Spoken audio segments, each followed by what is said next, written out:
Olá, sejam bem-vindos a mais uma exploração profunda aqui no nosso espaço.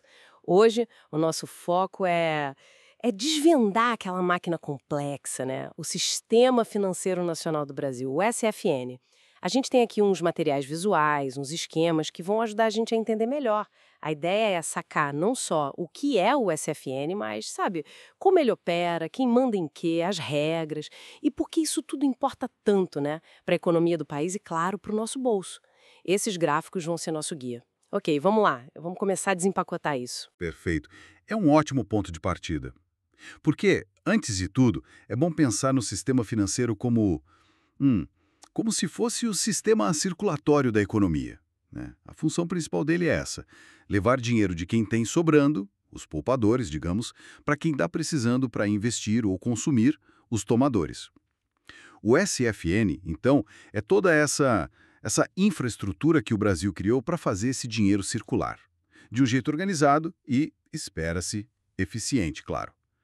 Sem um sistema assim, a economia moderna, bom, ela simplesmente não rodaria como a gente conhece hoje. Certo. E olhando aqui uma das definições que a gente tem nos materiais, o SFN é isso mesmo, um conjunto. De um lado, as instituições, bancos, cooperativas, corretoras, esse pessoal todo.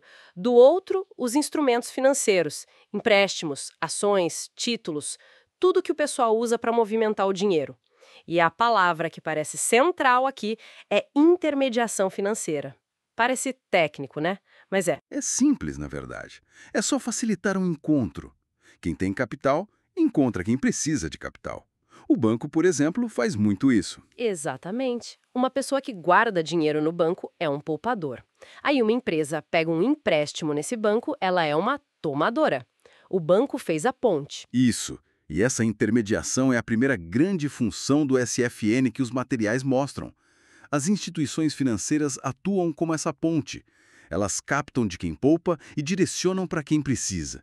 E é aí que surge o famoso spread bancário. Ah, o spread, sempre polêmico. Sim, os materiais definem bem. É a diferença entre a taxa que o banco paga para pegar o dinheiro, pensa no rendimento da poupança, de um CDB, e a taxa que ele cobra para emprestar esse mesmo dinheiro. E essa diferença não é só lucro, atenção. Cobre custo operacional, cobre o risco de calote, que existe, né? E a remuneração pelo serviço de conectar as pontas. Entender isso ajuda a gente a ver por que o crédito aqui bom, é um assunto tão debatido, né? O custo dele. Exato. Mas o SFN não faz só isso, essa ponte para empréstimos. Tem outra função crucial. Qual seria? A segunda é a prestação de serviços e gerenciamento de recursos. O SFN vai muito além de só intermediar crédito. Ele oferece, assim, uma variedade enorme de serviços que facilitam a nossa vida financeira no dia a dia. Ah, sim. É aí que a gente vê o SFN funcionando direto, né? Os exemplos são claros aqui. Todo o sistema de pagamentos, TED, DOC e, claro, o Pix, que hoje está em tudo. A custódia de valores, que é guardar nossos investimentos, tipo ações, títulos, de forma segura. Os meios de pagamento, cartão de crédito, débito e até seguros, né? Seguro de carro, de vida, de saúde. Tudo isso está dentro dessa estrutura. Precisamente. E para oferecer tudo isso, as instituições precisam de algumas coisas. Elas têm acesso a muita informação dos clientes, né? O que ajuda na análise de risco. E outro ponto essencial: elas têm que garantir liquidez. Liquidez, traduzindo, é a facilidade de transformar algo em dinheiro vivo, rápido, sem perder muito valor. Isso. Pensa na facilidade de sacar dinheiro no caixa eletrônico ou fazer um Pix. A liquidez é essa agilidade. Essa confiança de que a gente vai ter acesso rápido ao nosso dinheiro é a base de tudo. Se essa confiança some, O sistema pode travar. Entendi. exatamente. E por lidarem com o dinheiro de todo mundo e terem esse papel central, claro, elas não podem operar de qualquer jeito. São super reguladas, supervisionadas, precisam de autorização para funcionar e para cobrar pelos serviços. Dentro da lei, claro. O material até cita a lei da usura antiga, só para lembrar que essa regulação sempre foi uma preocupação. Entendido. Então, temos essa máquina que conecta poupadores e tomadores, oferece serviços, mas ela não é um bloco só, né? Os materiais falam que ela se divide. Gostei da analogia que usaram, um grande shopping center financeiro, com lojas especializadas. Faz sentido. Faz todo sentido. É uma ótima analogia. Porque cada necessidade financeira é diferente, né? E essa divisão em mercados permite ter especialistas para cada coisa. Vamos dar uma olhada nessas lojas do nosso shopping financeiro, como está descrito aqui. Primeiro, tem o mercado monetário. Pensa nele como o caixa central do sistema.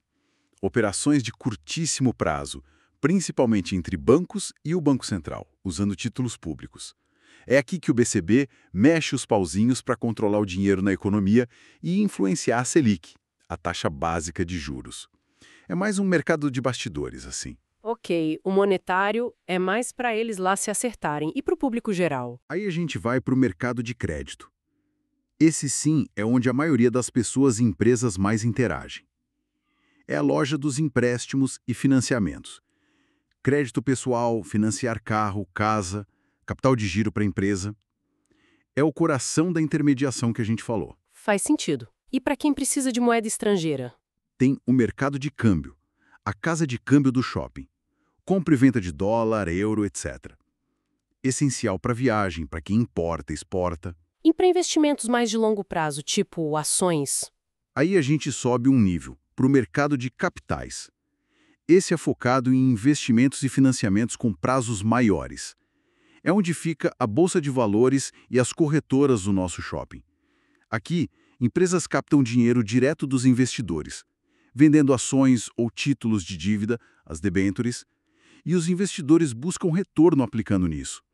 É uma alternativa importante ao banco para grandes empresas se financiarem. E a parte de proteção? Seguros, previdência. Também tem seu espaço. O mercado de seguros é a seguradora do centro financeiro. Aqui se negocia proteção contra riscos, seguro de carro, casa, vida, saúde. E também entra a previdência complementar aberta, aquela que qualquer pessoa pode contratar. E os títulos de capitalização. E tem mais um, né? Um de previdência mais específico. Isso, o mercado de previdência fechada. Esse cuida dos fundos de pensão. São os planos de previdência que empresas oferecem para os funcionários ou sindicatos para os associados. É um mercado mais restrito, com regras próprias para grupos específicos. Que divisão, hein? Fica bem claro que tem um lugar para cada coisa. Desde trocar uns dólares para viajar até investir para aposentadoria daqui décadas, ou uma empresa gigante buscando dinheiro para uma fábrica nova. Tudo tem seu departamento especializado dentro da CFN. Mas com tanta loja diferente, tanta operação rolando, quem garante que esse shopping todo funciona direitinho? Quem define as regras do condomínio e quem fica de olho para ver se estão cumprindo? Ótima pergunta. E a resposta está na estrutura de organização do SFN, que um dos gráficos que a gente tem detalha bem. É uma estrutura hierárquica, sabe? Com 3 níveis principais. Dá para pensar assim: os arquitetos do projeto, os fiscais da obra e os construtores. Gostei da analogia. Arquitetos, fiscais e construtores. Quem são os arquitetos? No topo, como arquitetos, estão as entidades normativas. Elas definem as grandes políticas, as regras gerais, a planta baixa do sistema financeiro. São 3 conselhos principais: o CMN, Conselho Monetário Nacional. É o chefão para quase tudo: moeda, crédito, câmbio, capitais. Dita as regras para bancos, corretoras, bolsa. Ok, o CMN é o principal. E os outros 2? Temos o CNSP, Conselho Nacional de Seguros Privados. Ele desenha a planta para o mercado de seguros, para a previdência aberta e para a capitalização. E o CNPC, Conselho Nacional de Previdência Complementar. Esse estabelece as diretrizes para os fundos de pensão, a previdência fechada. Certo. Arquitetos definidos. E os fiscais? Quem garante que a planta está sendo seguida? Descendo o nível, temos os fiscais de obra, as entidades supervisoras. O trabalho delas é esse: garantir que a planta dos arquitetos seja seguida à risca pelos construtores lá na base. E cada conselho normativo tem seus supervisores específicos, seus fiscais. Ligados ao CMN atuam 2 gigantes: o BCB, o Banco Central do Brasil, que supervisiona os bancos e toca a política monetária, Certo. e a CVM, Comissão de Valores Mobiliários, que fiscaliza o mercado de capitais, ações, fundos de investimento, debêntures, etc. São tipo dois fiscais bem especializados. Um olho nos bancos, outro nos investimentos. E para os outros mercados? Abaixo do CNSP, dos seguros, está a SUSEP, Superintendência de Seguros Privados. Ela fiscaliza seguradoras, previdência aberta, capitalização. E subordinada ao CNPC, da Previdência Fechada, tem a Previc, Superintendência Nacional de Previdência Complementar, que supervisiona os fundos de pensão. Entendido. E na base, fazendo tudo acontecer? Na base, finalmente, os construtores, os operadores. São todas as instituições que lidam com a gente no dia a dia, que fazem as operações acontecerem. Bancos comerciais, bancos de investimento, corretoras, distribuidoras, as bolsas de valores, seguradoras, entidades de previdência. Toda essa turma. Eles que constroem e oferecem os produtos e serviços. Entendi a estrutura. Arquitetos normativos em cima, fiscais supervisores no meio e construtores operadores na base, executando. Mas tem um detalhe interessante que um dos materiais aponta sobre as instituições de pagamento. Tipo, as empresas de maquininha de cartão, carteiras digitais. Diz que, embora sejam supervisionadas pelo BCB, que é um fiscal, elas não são tecnicamente parte do SFN do mesmo jeito que um banco. Por quê? É só nome. Não é só nome, não. Tem implicações práticas. Significa que elas operam sobre um conjunto de regras um pouco diferente. Talvez menos complexo do que as regras para um banco tradicional, que capta depósito e empresta, fazendo a intermediação direta. As instituições de pagamento focam mais nos serviços de movimentação de dinheiro, no pagamento em si. Essa distinção permite que novas tecnologias, novos modelos de negócio, como as fintechs de pagamento, surjam com uma regulação mais adequada ao tamanho e risco delas, sabe? Fomenta a inovação.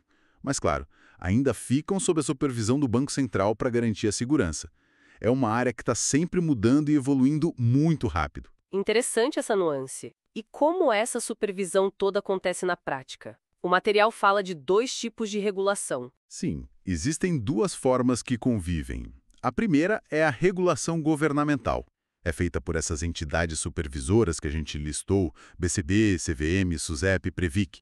São órgãos públicos independentes das empresas que fiscalizam e que impõem as regras de cima para baixo. Ok, a regulação oficial do governo. E a outra? A segunda é a autorregulação. Aqui é o próprio mercado, através das suas associações, tipo a Febraban para os bancos, a Ambima para o mercado de capitais, que cria e impõe regras próprias. Normas de conduta, padrões éticos, melhores práticas. Pensa naqueles selos de certificação ou códigos sobre como um produto de investimento deve ser explicado para o cliente. Essas regras da autorregulação complementam as regras oficiais do governo. Ah, então tem as regras do governo e as regras que o próprio mercado se impõe. Exato, é um equilíbrio, né, entre a supervisão do Estado, que é essencial para a estabilidade, para proteger o consumidor, e a capacidade da própria indústria de se organizar e tentar elevar seus próprios padrões. É um equilíbrio delicado, nem sempre fácil de manter, imagino eu. Como você acha que isso funciona? É sempre harmônico? Imagino que não. Deve ter bastante discussão, áreas cinzentas, é uma dinâmica complexa mesmo. Mas ok, vamos recapitular um pouco. A gente entendeu que o SFN é essa rede super importante que liga quem poupa com quem investe e que também oferece serviços financeiros que a gente usa todo dia. Vimos que ele se organiza em mercados especializados, como um shopping, cada um com sua função, e tem essa estrutura de comando clara. Os arquitetos que definem as regras, normativos, os fiscais que supervisionam os supervisores e os construtores que operam os operadores. Então, no fim das contas, como tudo isso impacta a vida das pessoas? Olha, impacta em quase tudo que envolve o dinheiro. Desde a segurança de fazer um Pix ou usar o cartão, passando pela taxa de juros que a gente paga no financiamento da casa, a variedade de fundos de investimento que tem lá na corretora para escolher, até a garantia de que se acontecer alguma coisa, o seguro vai pagar ou que a previdência vai estar lá quando a pessoa se aposenta. Toda essa arquitetura complexa, com regras, supervisão, existe para tentar garantir que essas operações todas aconteçam de um jeito seguro, eficiente e confiável. Ou seja, entender pelo menos um pouquinho dessa estrutura dá mais ferramenta para a gente navegar nesse mundo financeiro, né? Seja como consumidor ou como investidor. Exatamente, a síntese é essa. A organização e a regulação do SFN, tanto a do governo quanto a autorregulação, buscam criar um ambiente de solidez, para evitar quebras e crises financeiras, de eficiência para o dinheiro circular bem e, o mais importante talvez, de confiança. Sem a confiança das pessoas e das empresas, o sistema simplesmente não funciona. Trava tudo. Por isso, ter uma noção de como as peças se encaixam, quem manda, quem fiscaliza, quem opera, pode sim ajudar a tomar decisões financeiras melhores, mais conscientes. O fascinante é ver como essas peças todas, sabe? Elas trabalham juntas ou às vezes em tensão, né? Para fazer a economia girar. Considerando esses diferentes andares e lojas do nosso shopping financeiro, o mercado de crédito, de capitais, o de seguros, cada um com sua lógica própria, de que forma a dinâmica entre eles, que às vezes é de cooperação, às vezes é de competição pura mesmo, acaba moldando as opções, os custos, as estratégias que ficam disponíveis para a gente, indivíduos e empresas, no dia a dia, para gerenciar o dinheiro ou para financiar sonhos e projetos ao longo do tempo. Fica aí a reflexão. Agradecemos muito a companhia de todos nesta análise detalhada do Sistema Financeiro Nacional Brasileiro. Até a próxima!